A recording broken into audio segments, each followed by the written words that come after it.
Selamat pagi, salam sejahtera. Terima kasih kerana memilih channel ini yang pastinya membawakan berita-berita semasa dan sukan di dalam tanah air dan juga luar negara. Sebentar lagi kita akan mulakan berita terkini daripada channel ini. Sila pertimbangkan untuk tekan butang subscribe, like dan share. Salam sejahtera Malaysia. Berita seterusnya dipetik daripada Shahbuddin.com.net bertajuk Kalau Mahyadin tetap tiada rasa malu, Ismail Sabri sepatutnya jadi yang pertama umum letak jawatan. Dengan keputusan MT UMNO lewat malam tadi menarik sokongan secara serta-merta kepada Mahyadin Mat Yassin, walaupun mungkin Taqiyuddin Hassan masih cuba berhujah perkataan serta-merta itu tidak bermaksud segera atau secepat mungkin, tetapi Perdana Menteri kini telah ditinggalkan dengan pilihan yang cukup terhad.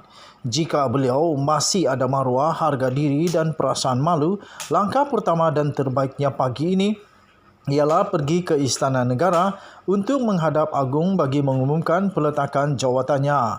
Penarikan sokongan yang dibuat oleh UMNO yang mewakili 38 ahli parlimen dalam kerajaan PN bermakna Mahyadin tiada keupayaan lagi untuk mempertahankan kerajaan PN dan kedudukannya sebagai Perdana Menteri.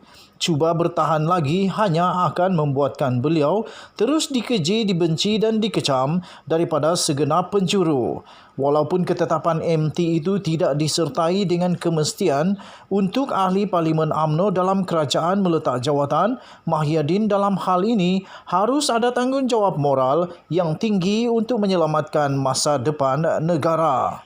Tiada lagi majoriti yang ketara bermakna beliau tidak berhak lagi memimpin negara. Kegagalan beliau antaranya sebagaimana yang ditekankan dalam keputusan MT malam tadi, iaitu gagal menangani pandemik COVID-19, menyalahgunakan proklamasi darurat, gagal mempertahankan sistem demokrasi berparlimen, gagal mengurus kestabilan politik dan ekonomi serta memperkotak-katikkan Titah Agong adalah jelas perkara-perkara yang serius dan memalukan. Ia tidak dapat diterima dan tergamak dilakukan oleh sebuah kerajaan yang mendakwa berjuang untuk rakyat dan dalam masa yang sama menjadi kerajaan yang berpaksikan kesetiaan kepada raja dan negara sebagaimana yang termaktub dalam rukun negara. Maka itu berundur dan meletak jawatan mesti menjadi pilihan utama bagi Mahyadin.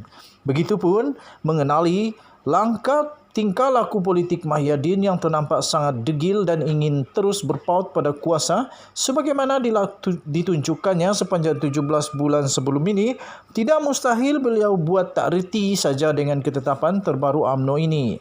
Paling-paling untuk melengahkan lagi masa, beliau mungkin masuk hospital sekali lagi.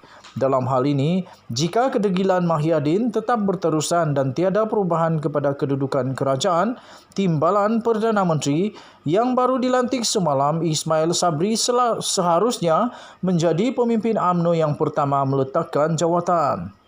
Tidak kisahlah jika dengan berbuat demikian Ismail Sabri akan mencatat sejarah sebagai timbalan Perdana Menteri paling singkat, iaitu tidak sampai 12 jam. Namun maruah parti yang memberi nikmat kepadanya selama ini tentulah jauh lebih tinggi lagi nilainya.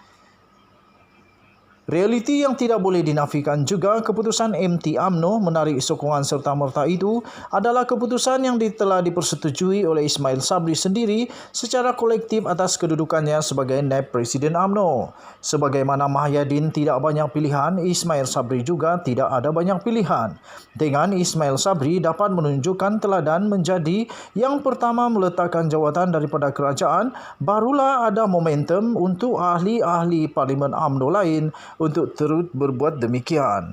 Setelah UMNO mengumumkan menarik sokongan secara serta-merta, tiada makna lagi bagi mereka yang terus pergi ke pejabat dan berada dalam kerajaan gagal ini. Kecuali jika berlengah-lengah berbuat demikian, ia hanya memperlihatkan keinginan untuk ingkar kepada keputusan parti dan mahu menyeberang menyertai parti lain.